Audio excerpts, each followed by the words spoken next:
증시 프리즘 시간입니다. 증권부 박찬희 기자 나왔습니다. 박 기자, 오늘 증시 먼저 분석해 주시죠.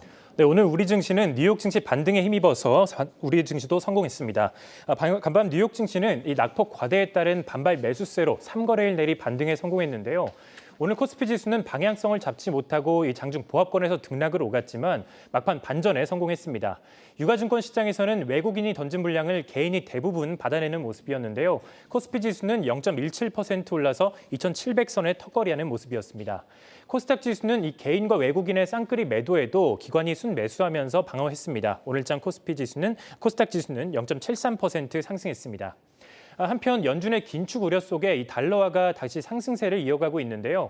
오늘 원달러 환율은 전일 대비 5.6원 올라서 다시 1220선을 회복했습니다.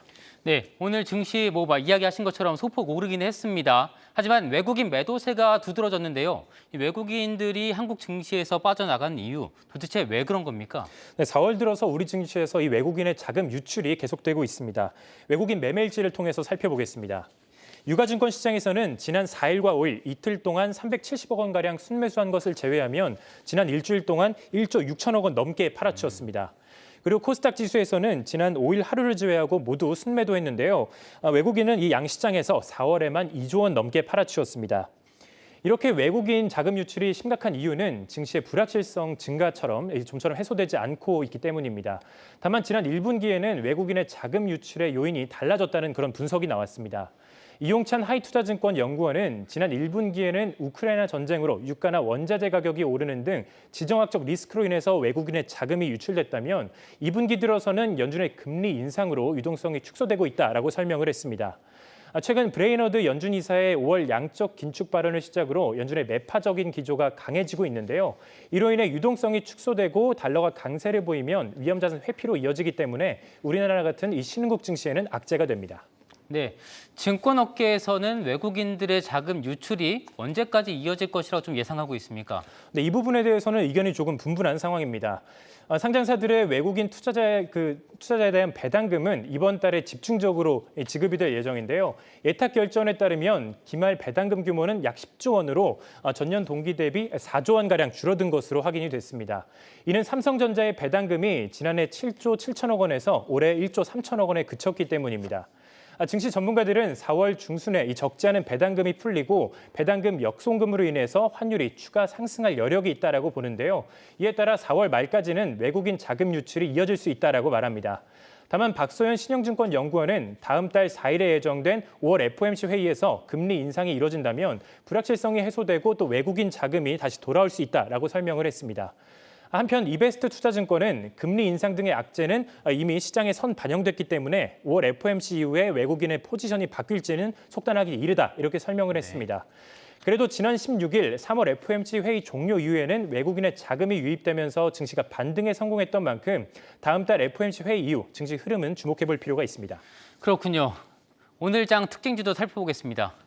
네, 첫 번째는 오늘장 상승을 주도한 2차 전지 소재주로 꼽아봤습니다. LG 에너지 솔루션이 깜짝 호실적을 발표하면서 2차 전지 업계 주가를 견인하는 모습이었는데요.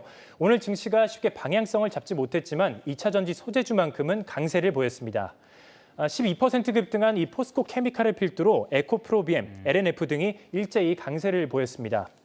특히 포스코 케미칼은 전날 양극재 공장 착공식을 열고 차세대 전기차 배터리의 핵심 소재인 하이니켈 양극재의 생산 라인 건설에 들어갔다고 발표를 하면서 개장 초부터 주가가 급등했고요. 오늘장 8.9% 상승했습니다.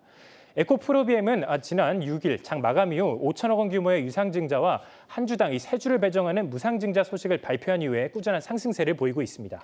네, 다음 특징주도 살펴보시죠. 네, 두 번째는 이 반사이익을 누리는 신재생 에너지 이렇게 꼽아봤습니다. 전날 유럽연합이 러시아산 석탄 수입 금지에 합의를 하면서 유럽에 진출한 국내 태양광과 풍력 기업의 먹거리도 늘어날 전망입니다. 태양광 업체 OCI는 3% 넘게 올랐고 풍력 발전 기업인 CS윈드와 삼강 M&T도 2% 가까이 상승했습니다. 유럽에서 러시아와 중국의 태양광 기업 의존도를 낮추고 있기 때문에 탈중국 공급망을 갖춘 OCI가 수혜를 받을 것이다라는 분석이 나오고 있습니다.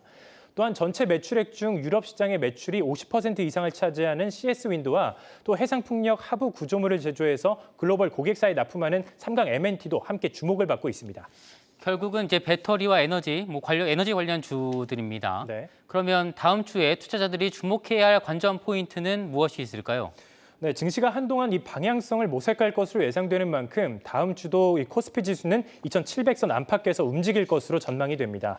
이런 가운데 주목해 볼 것은 미국의 물가 지수입니다.